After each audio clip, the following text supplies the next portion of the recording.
WhatsApp people, कैसे हैं आप सब? ठीक ठाक हैं? It's me Hamzain, you are watching Historix. Welcome back to the channel. उम्मीद करता हूँ अच्छे होंगे, खैर खैरियत से होंगे, एंजॉय कर रहे होंगे। और आए दिन बांग्लादेश में जो एक गवर्नमेंट चेंज हुई है तो कोई ना कोई न्यूज़ आती रहती है।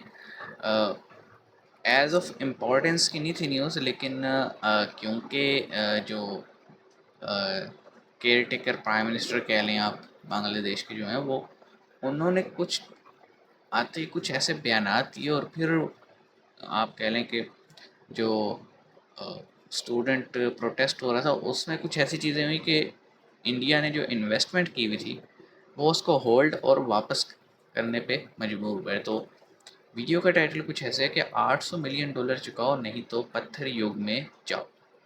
तो देखते हैं कौन से 800 मिलियन डॉलर्स की बात हो रही है। इलेक्ट्रिसिटी का तो हमने कवर किया था कि इलेक्ट्रिसिटी रोक दी गई है बांग्लादेश की। तो अब देखते हैं अब नया क्या होगा। तो स्टार्ट करते हैं 3 2 1 एंड तो। नमस्ते दोस्तों, जय हिंद। हिंदुस्तान स्पेशल में आपका स्वागत है। दोस्तों, अडानी ग्रुप के चेयरमैन गौतम अडानी ने बांग्लादेश की नई अंतरिम सरकार को चेतावनी दे दी है। ये चेतावनी अडानी ग्रुप को दिए जाने वाले पेमेंट में देरी के कारण है। दरअसल अडानी ग्रुप बांग्लादेश को बिजली सप्लाई करता है। बांग्लादेश पर अडानी ग्रुप का 800 मिलियन डॉलर का कर्ज है। ये रकम लगातार बढ़ती जा रही है। अगर बांग्लादेश पेमेंट करने में देरी करता है तो बांग्लादेश को दी जाने वाली बिजली की सप्लाई पर असर पड़ सकता है। हाल ही में बांग्लादेश में आंतरिक कलह के चलते शेख हसीना को प्रधानमंत्री पद से इस्तीफा देकर देश छोड़ना पड़ा। इसके बाद बांग्लादेश में नई अंतरिम सरकार का गठन हुआ। नई सरकार अडानी ग्रुप को बिजली का पेमेंट करने में देरी कर रही है। दरअसल बांग्लादेश में शेख हसीना सरकार के तख्ता पलट के बाद आर्थिक संकट गहराता जा रहा है। अंतरिम सरकार के प्रधानमंत्री मोहम्मद यूनुस ने हाल ही में world bank, IMF, Asian development bank समेत कई जगह कर्ज हासिल करने के लिए दरवाजा खटखटाया है। अडानी ग्रुप ने बिजली सप्लाई के बिल को हासिल करने के लिए बांग्लादेश पर दबाव बढ़ाना शुरू कर दिया है। कुछ ऐसा ही हुआ है बिजली से बांग्लादेश के रिलेटेड ही है। साथ, जब गौतम अडानी ने बांग्लादेश को ये कहा कि आप 800 मिलियन डॉलर्स हमें जरा इनायत कर दें, तो 80 करोड़ डॉलर गौतम अडानी साहब ने मांग लिए हैं बांग्लादेश से।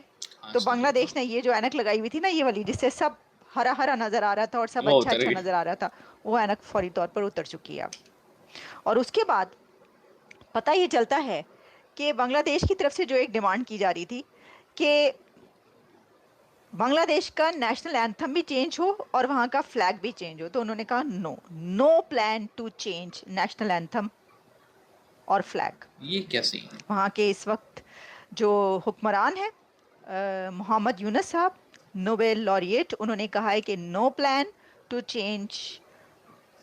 उनकी यानी हुकूमत ने कहा है कि नो प्लान कि हम नेशनल एंथम चेंज करें या हम इसका फ्लैग चेंज करें। तो देखिए, ये नेशनल एंथम और फ्लैग चेंज करने की बात क्यों की जा रही थी, इसकी क्या हिस्ट्री है, इस पे आते हैं। लेकिन सबसे पहले हम गौतम अडानी साहब ने जो बम गिरा दिया है उनके ऊपर, उनके सरों पर, उसके ऊपर बात कर लेते हैं।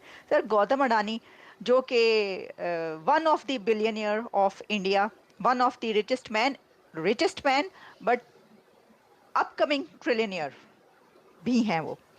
गौतम अडानी का बांग्लादेश से बिजली के 80 करोड़ डॉलर पेंडिंग ड्यूज अदा करने की डिमांड।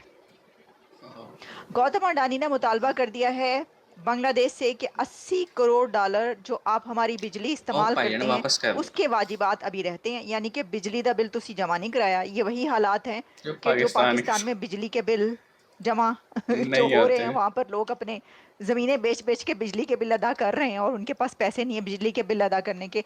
तो बिजली के बिलों की बात पहुंच गई है बांग्लादेश तक। तो गौतम अडानी साहब ने फरमाया है उनको कि जनाब ऐसा करें, जो नई हुकूमत आई है, कि 80 करोड़ जो हैं डॉलर वो आप वाजिबात अदा कर दें हमें। ओके, वो आलिया शाह जी जो है ना, एक ही स्टेटमेंट को मुख्तलिफ अंदाज से रिपीट कर रही थी। मैं इतना कहूँगा जी कि बांग्लादेश की जो इकॉनमी है वो आप कह लें कि बहुत तेज़ी से ग्रो कर रही थी। उसकी वजह थी वहाँ की टेक्सटाइल इंडस्ट्री और चीप लेबर। मतलब इवन के चाइना और इंडिया में बहुत सारे गारमेंट्स के ऐसे प्रोडक्ट्स हैं जो जिनकी मैन्युफैक्चरिंग बांग्लादेश में हो रही थी और हर चीज़ उन्हें ओके नज़र आ रही थी। अब हुआ क्या है, हुआ ये कि वही कहते हैं ना कि अपने पाँव पे खुद कुल्हाड़ी मारना, कि चलो तुमने तख्ता पलट किया, जो भी किया, शेख हसीना को निकाला नहीं निकाला, लेकिन उंगली करने की क्या ज़रूरत थी बिला वजह।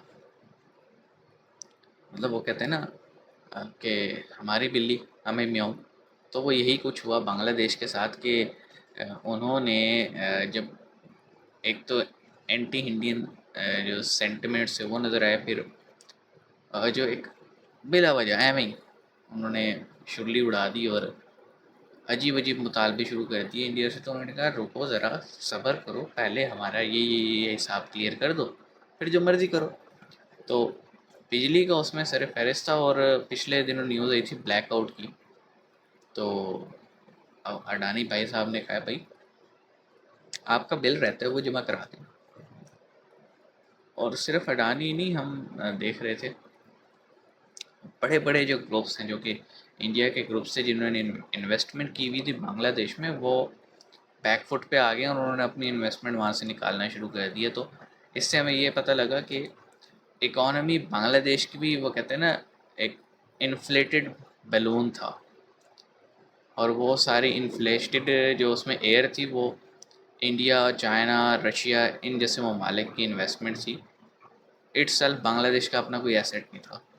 और अब दो ममालिक की हमने न्यूज़ देखी है, रशिया की और इंडिया की। उन्होंने जब अपना सरमाया निकालना शुरू किया तो इस वक्त